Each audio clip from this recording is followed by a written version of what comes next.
Assalamualaikum warahmatullahi wabarakatuh. Perkenalkan, nama saya Gusta Randifla dengan nomor NIM 2012111663 dari kelas 1A Prodi S1 Keperawatan. Pada video kali ini saya akan mempresentasikan tentang contoh pengamalan Pancasila dalam kehidupan sehari-hari.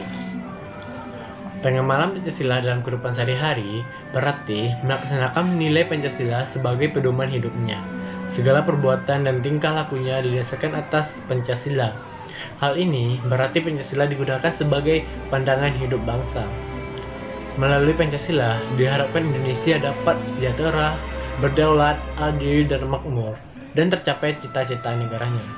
Sehingga, selain dijadikan norma hukum dalam mengatur kehidupan bernegara, Pancasila juga digunakan sebagai pedoman bertingkah laku yang digunakan dalam kehidupan sehari-hari. Tujuan dari pengamalan Pancasila dalam kehidupan sehari-hari adalah untuk mempertahankan Pancasila. Mempertahankan Pancasila berarti mempertahankan Negara Kesatuan Republik Indonesia atau NKRI, yaitu adalah kita tidak boleh mengubah, menghapus, atau mengganti dasar negara dengan dasar negara lain. Nah, contoh dari pengamalan Pancasila itu sendiri itu adalah dari sila pertama, yaitu adalah ketuhanan yang Maha Esa. Contohnya adalah yang pertama, beribadah sesuai dengan agama dan kepercayaan masing-masing dengan sepenuh hati. Contoh yang kedua adalah saling menghormati antar umat beragama. Contoh yang ketiga adalah tidak menghina agama atau kepercayaan orang lain. Nah, selanjutnya adalah sila kedua, yaitu adalah kemanusiaan yang adil dan beradab. Contoh di sini adalah menolong teman, tetangga, ataupun orang lain yang sedang terkena musibah dengan ikhlas. Contoh yang kedua adalah saling menghormati dan mencintai sesama manusia dengan tidak membenci satu sama lain. Selanjutnya adalah yang ketiga, itu sila persatuan Indonesia.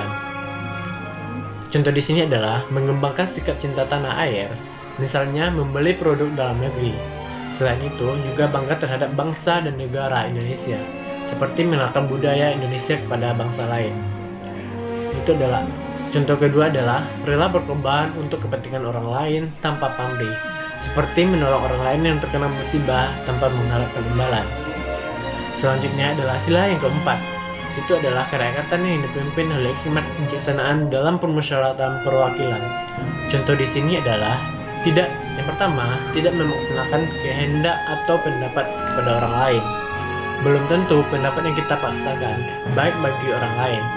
Contoh yang kedua adalah mengutamakan musyawarah untuk melaksanakan permasalahan.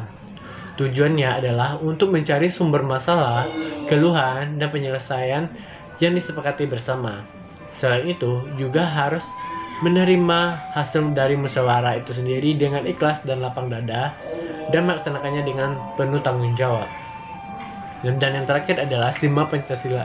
Sila yang kelima, yaitu adalah keadilan sosial bagi seluruh rakyat Indonesia.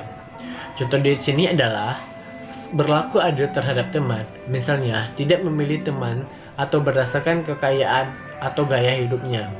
Contoh yang kedua adalah memberikan pertolongan kepada semua orang tanpa pilih kasih.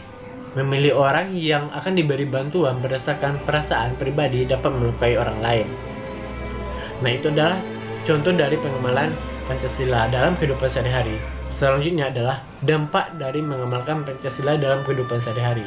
Yang pertama, terjadinya ketenangan jiwa karena hubungan dengan Tuhan terjaga dengan baik. Perpecahan akibat dari konflik yang berlatar belakang agama dapat diminimalisir. Yang kedua adalah timbulnya rasa kasih sayang satu sama lain sehingga kehidupan menjadi harmonis. Yang ketiga adalah terwujudnya kerukunan dan integrasi baik di kehidupan masyarakat, berbangsa, dan bernegara. Yang keempat adalah terpenuhinya semua kebutuhan dan kepentingan bersama masyarakat. Dan yang terakhir adalah tidak terjadinya ketimpangan sosial di dalam masyarakat. Nah, itulah dari contoh pengamalan Pancasila dalam kehidupan sehari-hari. Semoga bermanfaat. Saya mohon maaf apabila ada yang salah. Saya akhiri. Assalamualaikum warahmatullahi wabarakatuh.